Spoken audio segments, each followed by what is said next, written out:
Ok, nous Bonjour à sommes en tous. direct. Anne, bonjour à tous. Je me présente. Je suis Antoine Corfa, coach consultant en créativité. Alors, quand je dis créativité, c'est pas uniquement au sens artistique du terme, mais c'est tout ce qui est pour produire des idées et produire de l'imagination face aux obstacles que l'on rencontre, que ce soit en entreprise ou dans notre vie personnelle.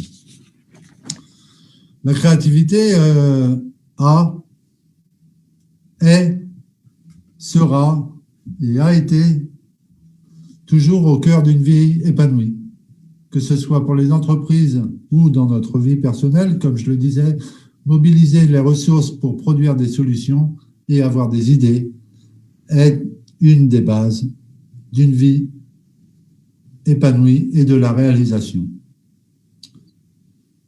Personnellement, à une certaine période, j'ai eu l'impression que cette imagination, cette créativité, ce petit grain de folie qui était en moi un peu plus jeune, m'échappait et disparaissait lentement. Est-ce que c'est le cas pour vous? Le quotidien de la vie et ses épreuves fait que ce petit feu peut s'éteindre. Pour comprendre comment le retrouver, j'ai décidé d'en discuter avec des gens créatifs et imaginatifs. C'est pour cela que j'ai décidé de créer les mercredis de la créativité. On se retrouvera 2 fois par mois, tous les 2 semaines, les mercredis soirs à 18h30 sur cette page. Aujourd'hui, première invitée, je reçois Anne Brassard, inspiratrice. Bonjour Anne. Et bonjour à toute la communauté. Antoine Merci d'avoir Corfa. répondu à mon invitation. Comment vas-tu? Écoute, je vais bien, semaine intense, mais je vais très bien. Super. Pourrais-tu te présenter, toi, tes projets, ta vie, ta philosophie et d'après toi, pourquoi tu es créative? Alors, on a combien de temps? Je peux vous parler de ça pendant 3 jours si vous voulez. Alors, on va raccourcir un petit peu, Anne, s'il te plaît. Ma vie, mon œuvre. Pour dire aujourd'hui. Aujourd'hui, je suis ce que certains appellent une zèbre, dans le sens où j'ai 1000 idées à la minute et où je porte plusieurs projets. Donc, je porte actuellement un projet de famille qui s'appelle l'Écolieu du Merle Enchanteur au sud de Toulouse, où on développe de l'accueil écotouristique et des événements autour du développement personnel et de l'écologie. Donc, je porte ce projet avec mon mari.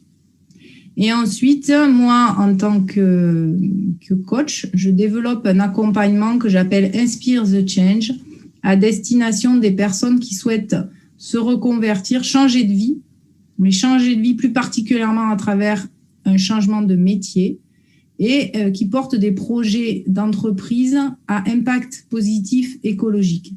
C'est-à-dire comment, en fait, ils font leur part de colibri et à partir d'une motivation, on peut dire de change makers, autrement dit de changer le monde.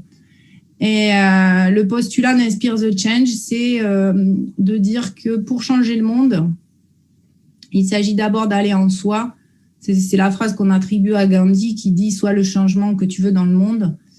Et donc, mon postulat, c'est vraiment d'aller à l'intérieur pour comprendre nos moteurs, pourquoi on souhaite changer le monde, notamment sur des projets à impact positif écologique.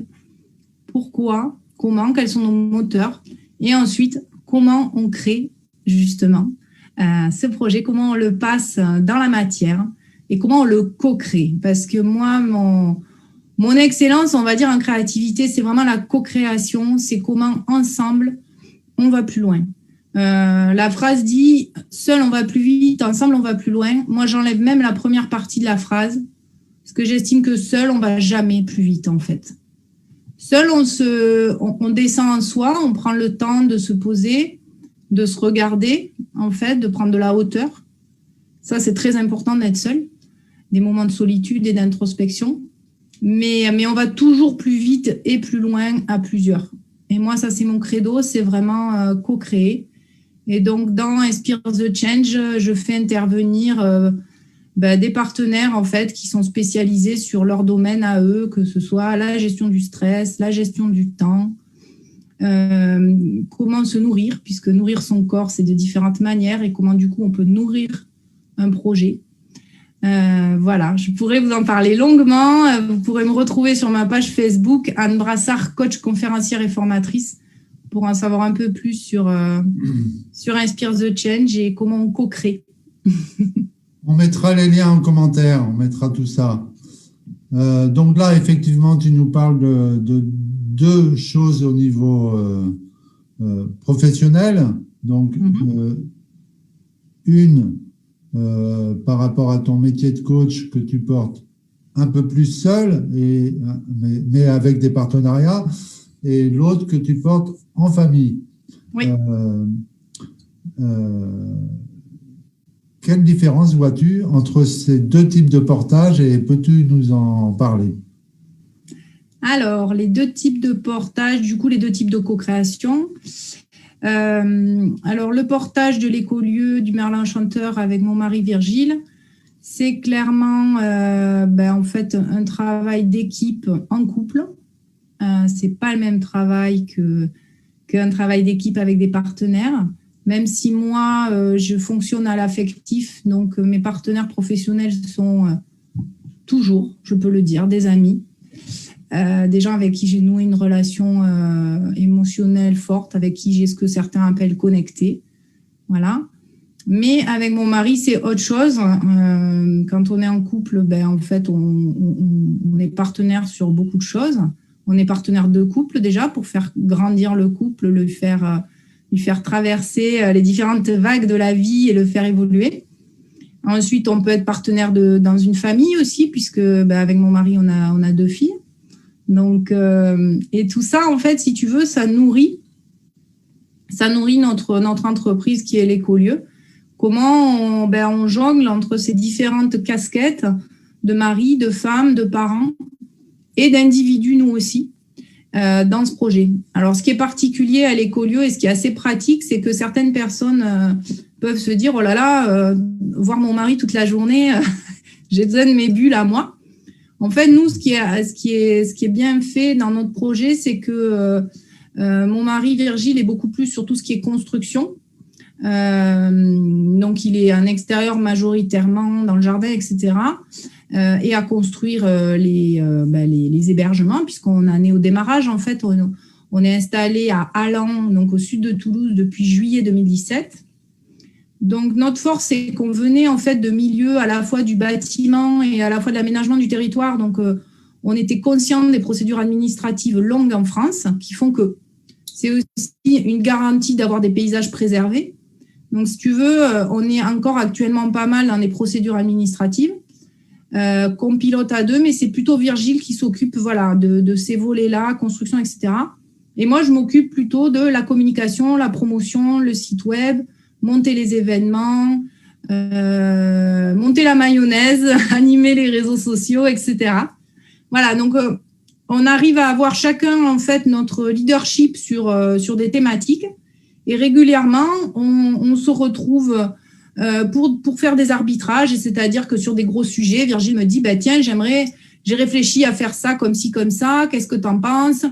Moi c'est pareil, j'ai dit je vais lancer la communication, j'aurais besoin que tu m'apportes, toi, que tu me dises est-ce que ça te convient, j'hésite, etc. Et en fait, on a chacun une confiance sur la manière dont l'autre a le leadership sur un sujet. Et on laisse l'autre faire. Et du coup, c'est créatif parce qu'on n'est pas tout le temps en train d'aller voir ce que fait l'autre. Voilà, donc on a chacun notre pôle de créativité. Et ensuite, en ce qui concerne mes partenariats avec mes partenaires Inspire the Change, là, on est sur des processus itératifs aussi, c'est-à-dire qu'on rebondit sur les réflexions des uns et des autres sur des sujets qui nous sont chers. Mais pareil, chacun a son quelque part. Alors, c'est moi qui ai le leadership au-dessus, puisque c'est Inspire the Change, c'est porté par moi. Mais ensuite, quand je fais intervenir un partenaire, mettons, sur la gestion du stress, même si c'est un sujet que moi je connais Et c'est pour ça que je le mets dans l'accompagnement, parce que ça me semble important, la gestion du stress ou la gestion des émotions ou la manière dont on nourrit notre corps. Je ne suis pas experte. Il y a des gens qui font ça beaucoup mieux que moi. J'appelle ça chacun son excellence. Et donc, quand ces personnes vont intervenir dans l'accompagnement, je leur laisse la main. C'est-à-dire qu'on a des valeurs communes, on a une vision commune, sinon on ne pourrait pas co-créer, en fait, si tu veux, parce que chacun a... Tu as des gens qui font de l'accompagnement à la gestion du stress, par exemple, qui me correspondent moins en termes de vibration, en termes de posture. Donc, on a des valeurs et une éthique commune. Donc, mais ensuite... Pardon, hop, direct, je te coupe. Pas de souci. Ces valeurs et ces éthiques communes avec les partenaires d'Inspire the Change, d'après ce que j'entends, c'est pour cette raison que c'est plus facile de co-créer et d'avoir de la créativité à plusieurs. Sous-entendu, si tu avais des partenaires lambda que tu rémunérerais pour leurs prestations et puis qui rentreraient chez eux le soir, il y aurait moins de créativité. C'est ça que tu veux dire? Alors, un mentor qu'on connaît bien tous les deux, alias Martin Latulipe, nous répète souvent, on s'associe pour des valeurs, on se dissocie pour des valeurs. C'est une réalité. Et en fait, moi qui fonctionne à l'émotionnel, ce qui n'est pas le cas de tout le monde, c'est encore plus fort chez moi, mais je crois que c'est la base pour tout le monde. C'est-à-dire que même si à un moment, tu prends un prestataire en mode commande et après, bam, c'est fini, on ferme le dossier, on ne se voit plus, je crois que même dans ces modalités-là, tu as besoin d'un socle de valeurs communes, en fait. Alors voilà, chacun son degré dans l'implication dans les valeurs. Moi, mon degré, il est assez fort. C'est-à-dire que moi, j'ai besoin que la personne avec qui je vais co-créer marche sa parole. C'est-à-dire que moi, je suis quand même dans un champ qui touche beaucoup au développement personnel. Le développement du business et de la reconversion pro, c'est technique. Donc, j'ai besoin de prestataires, de partenaires et de prestataires techniques. Mettons un graphiste, mettons quelqu'un qui va aider à monter un dossier archi. Mais on a quand même toujours de la relation humaine, même dans ces métiers très techniques. Et ensuite, pour tout ce qui touche à l'accompagnement vraiment plus pur et dur, développement personnel, pour moi, c'est évident qu'il faut qu'on soit sur la même base de valeurs et surtout que la personne marche sa parole. Moi, je suis encore très réactive aux professeurs, la morale, je les appelle un peu caricaturellement, du développement personnel, qui si tu veux, ne professent de grandes choses, mais ne les appliquent pas au quotidien et où derrière, l'arrière-boutique est souvent peu reluisante. Alors, bien sûr, on touche à la dimension de la perfection, c'est-à-dire jusqu'où je mets cette quête de cohérence. Moi-même, au quotidien, je ne suis pas cohérente sur tout. Quand je suis fatiguée, je suis plus rapidement en incohérence, je m'énerve plus vite, je suis plus impatiente, j'ai l'esprit plus embrouillé, etc. Mais l'idée, c'est vraiment toujours d'avoir cette capacité à se regarder, à se dire « Ah, là, je suis sortie de route quand même. » Voilà. Donc, je ne demande à personne, et j'essaye de ne pas me le demander à moi d'être parfaite parce qu'on est en chemin, mais vraiment d'être en chemin. Et c'est ça que je demande et c'est ça que j'appelle marcher sa parole dans sa posture, notamment de coach. Bien. Alors, si j'essaye de revenir au centre du sujet qui nous intéresse ce soir, à savoir l'imagination, la créativité. Tout à l'heure, tu t'es brièvement présenté en disant « je suis zèbre ». Mais il est possible que certains de nos auditeurs n'ont pas vraiment saisi ce que tu voulais dire et ne connaissent pas. Oui, c'est parce que je n'ai pas mis le costume à rayures. Voilà. Est-ce que tu pourrais nous parler un peu du zèbre? Alors moi, je suis pas experte sur ce sujet-là. Il y a des gens qui en parlent beaucoup mieux que moi, mais moi, j'aime utiliser le mot zèbre parce qu'il y a d'autres termes qui désignent ce profil de personnalité qu'on appelle aussi multipotentiel. Certains les appellent haut potentiel. Moi, j'aime encore moins ce terme. Alors, j'ai du mal avec les cases. J'ai toujours eu du mal avec les cases et les chapelles. Et donc, j'utilise pour définir, on va dire, multipotentiel, c'est-à-dire quelqu'un qui a le cerveau qui fourmille d'idées, qui fonctionne en rebond. Une idée fait penser à une autre, fait penser à une autre, fait penser à une autre. C'est aussi quelqu'un qui a 50 onglets ouverts. Voilà, je suis une adepte, moi, de ça se voit même dans l'ordinateur, c'est-à-dire que dès que les zèbres se servent d'un ordinateur, ils ouvrent effectivement 10 onglets, voire plus, de navigation. Voilà, le zèbre, c'est un petit peu ça. Et puis, c'est souvent une personnalité qui fonctionne avec ce qu'on appelle aujourd'hui, parce que ce sont des concepts, le cerveau droit, donc le cerveau plutôt justement créatif, dit créatif, parce qu'on n'est pas un cerveau ou l'autre, mais on a a priori ce qu'on dit une prédominance. Donc, voilà. Vous pourrez faire des recherches là-dessus. Il y a des congrès sur les zèbres de plus en plus qui parlent de ce sujet de manière très pointue. Comment s'insérer justement dans la société, parce qu'il y en a qui sont en difficulté, parce que pas compris, parce que du coup se croient anormaux ou se croient pas au niveau, alors qu'ils fonctionnent juste différemment. En fait, le chemin de vie, pour moi, c'est arriver à comprendre comment on fonctionne et ensuite lâcher l'histoire pour juste vivre. Voilà, cette espèce de quête de soi, mais à un moment aussi savoir la mettre de côté et juste profiter de la vie. Alors, ce fourmillement d'idées dont tu parles sans arrêt là, pour les zèbres, donc pour toi, est-ce que c'est pas un peu fatigant à certains moments? Alors oui, il y a des bouquins qui sont sortis, notamment, je ne sais plus comment s'appelle l'auteur, mais on s'en fout des bouquins. Ah, mais justement, qui dit Parle-moi de ta vie. Oui, mais qui dit je pense trop. Donc, oui, voilà. C'est voilà. Vrai. Donc, non, c'est aussi parce que j'aime bien donner des références, ça peut permettre aux gens de creuser. Et moi, j'ai pas écrit de livre. Effectivement, un jour, ce sont des cerveaux effectivement qui ne s'arrêtent jamais. Donc, ça peut être fatigant. Après, ça s'apprend. Moi, j'apprends de plus en plus à dire, voilà, moi, j'ai une personnalité aussi qui doute beaucoup. Donc, maintenant, pour avancer, c'est important le doute, c'est important de se remettre en question, mais à un moment, ça peut bloquer l'action. Donc, moi, ce que je pratique de plus en plus, c'est dire, OK, je doute pendant 1 heure, et dans 1 heure, j'arrête de douter et je passe à l'action que j'ai décidée pour aujourd'hui. Voilà.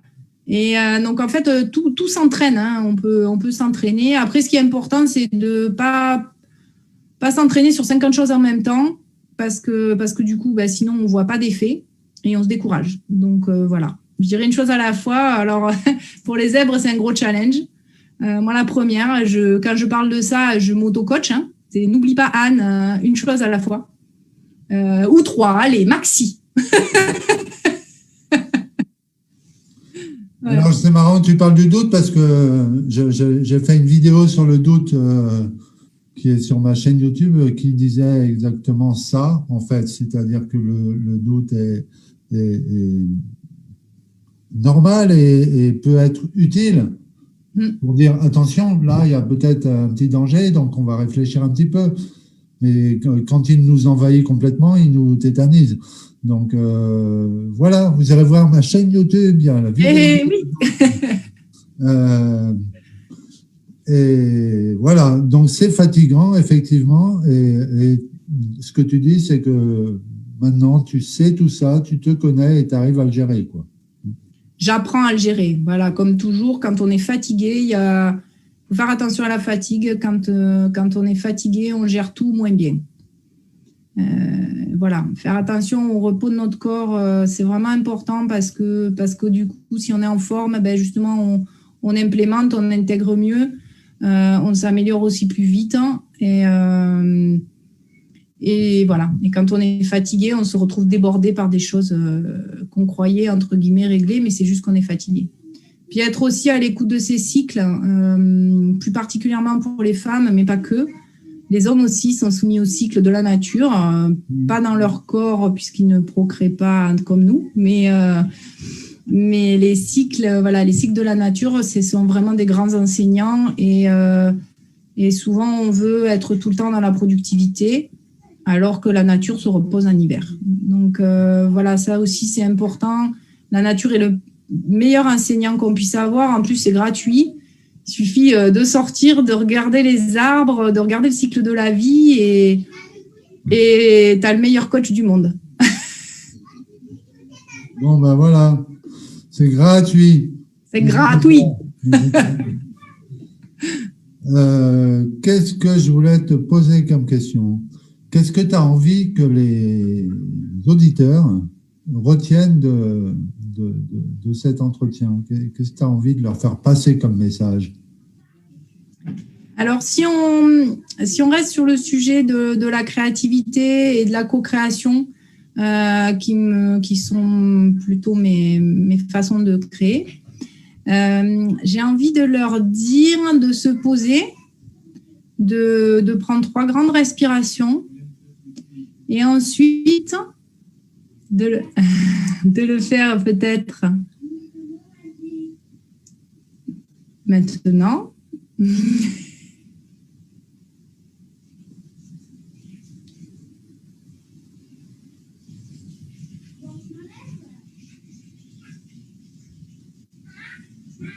Voilà qui est fait. Et de laisser venir 3 personnes, une personne qui te vienne directement en tête, sans réfléchir. La personne qui vient soit dans ta tête, soit dans ton ventre, soit dans ton oreille, l'information. Ou si ça ne vient pas maintenant, vous pouvez le refaire ce soir en vous couchant, en demandant à avoir l'information en dormant, et peut-être que c'est au réveil que vous l'aurez. Et là, vous dire, tiens, avec cette personne, qu'est-ce que je pourrais co-créer? Qu'est-ce qu'on pourrait faire ensemble? Parce que la base de la création, tout le monde est créatif, c'est de mettre 2 choses séparées ensemble et ça en fait une 3e. Voilà, c'est tout bête. Donc, je vous invite à ça, à ressentir quelle est la personne qui vient là en vous et ensuite, à ce moment-là, d'activer votre cerveau. Parce que là, ce que je vous fais faire, c'est d'activer juste votre intuition, votre voix intérieure. Et ensuite, vous activez votre mental et là, vous vous dites, tiens, qu'est-ce que je pourrais faire avec cette personne-là? Quelle habileté elle a que je n'ai pas? Ou quelles valeurs on a en commun et qu'on a envie d'aller plus loin? Qu'est-ce qu'on pourrait faire ensemble? Ça peut être un gâteau, ça peut être une promenade, ça peut être plein de choses. Une vidéo, ça peut être plein de choses. Voilà. Super. Je ne te dirai pas qui est arrivé dans mon esprit en premier, mais c'était très intéressant comme exercice. Et on en revient à Inspire the Change, c'est-à-dire inspire, descends en toi. Laisse monter ce qui monte sans réfléchir. Et ensuite, expire, monte avec ton mental, tes habiletés de réflexion, et du coup, crée dans le monde. Très bien. Merci pour ce petit exercice. Anne, tu nous parlais donc de création, de co-création, d'imagination débordante te concernant. Et tu as pris les 2 exemples professionnels. Comment ça se passe dans la vie quotidienne à la maison? Est-ce que je ne sais pas, ben oui, tu as autant d'idées que dans la vie professionnelle. Est-ce que ce n'est pas fatigant pour tes proches? Voilà, je ne sais pas, raconte un peu. Écoute, je vais peut-être faire une caricature homme-femme, mais c'est pas dire que c'est que les hommes et que les femmes, mais on va dire que c'est une énergie plus yang ou plus masculine, d'être capable de se centrer sur quelque chose. Donc, mon mari a tendance à me dire, tu t'éparpilles. De un, parce que c'est une tendance plutôt masculine, ou en tout cas de l'énergie masculine, que de faire une chose à la fois. On dit souvent que les femmes sont capables de faire beaucoup de choses en même temps. Mais ensuite, c'est aussi parce qu'il a clairement un autre profil de personnalité que le mien. Donc, lui a tendance à penser que je m'éparpille. Ce qui peut être le cas, mais si on place le curseur au bon endroit, et c'est tout un chemin de vie, je ne dis pas que je suis arrivée, moi, de me nourrir de plein de choses différentes, d'avoir plusieurs onglets ouverts, c'est comme ça que je nourris ma réflexion. Et c'est comme ça que je crée. C'est-à-dire que Je mets plusieurs pièces ensemble et j'en fais quelque chose. Moi, j'ai besoin de ça. Donc, je ne partage pas au quotidien toutes mes idées à mon mari. J'ai aussi des amis coachs comme moi ou juste des amis avec qui on aime énormément faire des itérations et rebondir sur l'idée de l'autre. Et du coup, on crée comme ça, on partage nos idées et voilà. Donc non, ça fatigue pas spécialement mon mari. Non, mais voilà, c'est des questions. Alors, ce qui est très rigolo, par contre, ce qui me fait penser, c'est que, alors mon mari s'occupe plus particulièrement de la cuisine chez nous. Oui. Et ce que j'ai remarqué, c'est que moi, j'aime cuisiner avec une recette. Et lui, il aime cuisiner au feeling. Donc, on pourrait croire qu'il est plus créatif que moi. Sauf qu'en fait, quelque part aussi, quand j'ai réalisé ça, ça m'a fait penser au cadre. C'est-à-dire que, notamment dans l'éducation des enfants, mais aussi quand tu apprends la peinture, il faut un cadre. Et c'est au sein d'un cadre que tu as la liberté de créer. Et tous les peintres ont commencé avec une école et ensuite ils ont déconstruit. C'est-à-dire que Picasso n'a pas commencé en faisant un point au milieu et un trait au milieu d'une page blanche. Il a d'abord été dans un cadre et ensuite il a créé dans ce cadre-là et il a pu interroger le cadre plus tard. Voilà, donc l'idée de la recette, quelque part, ça peut être un cadre et au sein duquel on libère notre créativité parce qu'on est en sécurité. C'est ce dont ont besoin les enfants. Les enfants ont besoin d'un cadre pour être rassurés et dedans être libres et créatifs. Très bien. Si jamais vous avez des questions, vous, cher public en délire, à faire des commentaires. Alors, je vais regarder. Il se passe des choses. Bonsoir Antoine. Contente de vous découvrir. D'accord. Est-ce que vous avez des questions, messieurs, dames? Cher public en délire, nous vous répondrons même en replay. Avant de nous quitter, Anne, dernière petite question. Quand tu prenais la métaphore de l'ordinateur, enfin, c'était même pas une métaphore puisque c'était le cas pour toi, avec tous les onglets d'ouvert. Moi, je me suis fait la réflexion à ce moment-là, avec un petit sourire intérieur, que son ordinateur, au bout d'un moment, il doit ramer un petit peu. Oui. La mémoire vive. Oui, la mémoire vive. Alors, est-ce que, quelque part, cette analogie de la mémoire vive de l'ordinateur, on peut, à certains moments, peut-être pas tous, la retrouver dans la vie des gens qui ouvrent plein de dossiers à la fois? Bien sûr que ça fatigue, parce que si tu veux, quand tu as plein d'onglets ouverts ou de dossiers ouverts, ils moulinent tous. Donc, en fait, ça, c'est une hygiène de vie. C'est pareil, ça s'apprend, ça se muscle, etc. De régulièrement regarder tes onglets ouverts et dire, OK, est-ce que celui-là, c'est toujours nécessaire qu'il soit ouvert? Est-ce que je peux traiter cet onglet ou ce dossier rapidement là, comme ça, je le ferme? Et ça passe notamment par une gestion du temps, une gestion de projet. Et c'est pas besoin d'être entrepreneur pour faire la gestion de projet. Tu peux faire la gestion de projet avec tes idées dans ta vie personnelle et t'alléger justement la mémoire vive. D'accord, super. Anne, une question pour toi de Oumeima. J'espère que je le prononce bien. Comment priorises-tu tes projets en tant que zèbre? Alors, mon gros sujet justement actuel, c'est que je suis en train vraiment de mouliner pour mettre en place des outils qui ne seront pas justement trop chronophages, parce que l'idée aussi, c'est pas de déborder par un outil de gestion, parce que sinon, tu rajoutes un problème au problème. Donc, en fait, il y a deux types d'outils. Il y a déjà de se mettre des blocs de temps dédiés dans tes journées ou dans tes journées type, en te disant, tu peux te mettre un minuteur en te disant au bout d'une heure. Alors, tu choisis un sujet qui rentre dans une heure, mettons. Tu vas pas peut-être mettre, je sais pas moi, créer ton site web sur une demi-heure, hein, parce que tu auras à peine commencé que le temps sera écoulé. Mais tu as juste la tâche au bloc de temps. Et quand le temps est écoulé, tu passes à autre chose. Même si c'est difficile, je pense que petit à petit, notre cerveau s'habitue. C'est comme l'histoire du réveil. De ne plus mettre de réveil, finalement, à force, notre corps se réveille à la bonne heure.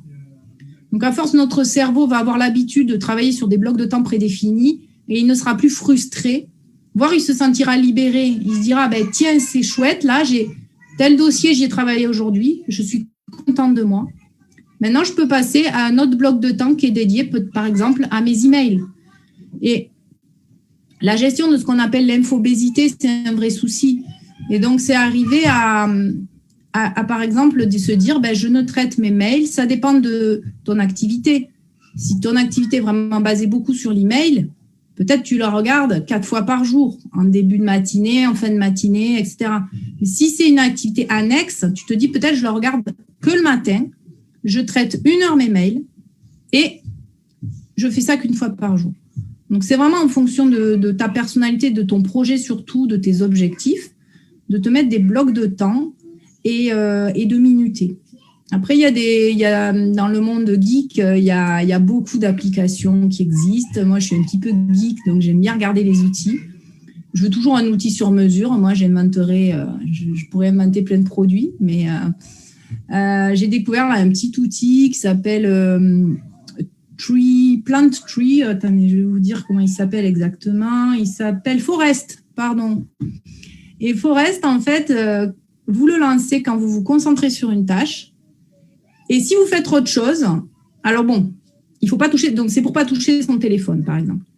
Si vous faites autre chose, l'arbre meurt. Et en fait, moi, ce que j'aime bien, c'est que moi, j'ai un côté écolo. Enfin, voilà. Et donc, en fait, tu peux construire comme ça toute une forêt si tu t'es bien concentré et que tu t'es pas mélangé à partir sur d'autres tâches. Et en vrai, l'application plante des vrais arbres. Donc, il y a un côté motivant aussi. Ah, super. Ouais, c'est chouette, ça. D'accord. Merci pour ta réponse. On a une petite remarque d'Alison. Bonjour, Alison. Pas de question. Mais c'est vrai qu'il est important de répéter aux multipotentiels qu'ils n'ont pas de problème et qu'ils doivent apprendre à tirer le meilleur de leurs particularités sans écouter la norme, dit-elle, entre guillemets, qui leur dit que la façon de fonctionner n'est pas la bonne. Voilà, tu peux rebondir un peu sur le... Oui, alors la norme, c'est un vrai sujet. Moi, j'aime énormément réfléchir sur les mots et les concepts. J'ai fait des études de littéraire, donc j'aime les mots, j'aime la langue française. J'aime les langues étrangères aussi, parce que chacun a sa manière de désigner quelque chose. Et alors la norme, quelque part, c'est un concept. C'est quelque chose qui nous rassure. L'humain a besoin d'être rassuré, donc... parce qu'en fait, notre grosse crainte, c'est qu'on ne sait pas d'où on vient, on ne sait pas où on va. Hein. C'est juste la base. Donc, on cherche beaucoup de choses pour nous rassurer et on a inventé les religions qui sont une certaine norme. On a inventé plein de normes, en fait. Et moi, c'est vrai que j'aime sortir des normes, j'aime pas les cases, hein, parce que pour moi, la liberté, c'est important. Quelque chose qui est important pour moi. Peut-être aussi pour ça que j'ai choisi l'entrepreneuriat. Mais voilà sur quoi je pourrais rebondir sur la norme. C'est qu'est-ce que ça veut dire finalement la norme en fait? Parce que est-ce que c'est pas plutôt une moyenne plus grande de gens qui fonctionnent d'une certaine manière et c'est tout? Donc une histoire de statistiques? Ou est-ce que c'est pas aussi ce dont on entend le plus parler? Un petit peu comme les mauvaises nouvelles, alors qu'il y a plein de bonnes nouvelles dont on ne parle pas mais qui sont une réalité. Voilà, qu'est-ce que c'est la norme en fait? On pourra en parler, on pourra en faire une interview totale. Bonne question, on va pas la traiter ce soir. Non. Donc, Wemena qui te remercie pour ta réponse et qui dit que c'est cool l'application. Elle nous demande de mettre le lien pour l'application Forest dans les commentaires. Alors, je mettrai le lien de l'application, je mettrai le lien de l'écolieu de Anne. Je mettrai mon lien à moi également. Enfin, je mettrai toutes les informations que vous voulez en commentaire à l'issue de la vidéo. parce que là, on est sur Zoom et tout ça, je peux pas, enfin, personnellement, je peux pas le faire en même temps. Donc Focus, focus, focus. focus sur l'entretien et on mettra tous les liens. Waimena, rassure-toi. Anne, merci beaucoup pour cette rencontre. Merci Antoine et merci aux auditeurs. Inspire, je change. J'espère que tu as inspiré nos auditeurs. Et donc, on se retrouve le 24 c'est Noël, le 23 décembre à 18h30 avec un créateur de fou qui nous vient du Québec et qui passe ses journées à créer et à réseauter. Vous le découvrez à ce moment-là. Rendez-vous le 23 décembre à 18h30 sur cette page Antoine Corfa Coaching. Je vous souhaite une bonne soirée et une bonne quinzaine. À très bientôt. Portez-vous bien. Gros bisous à tout le monde. À bientôt et merci Antoine. Avec plaisir. Salut. Bonne soirée à tout le monde. Bye.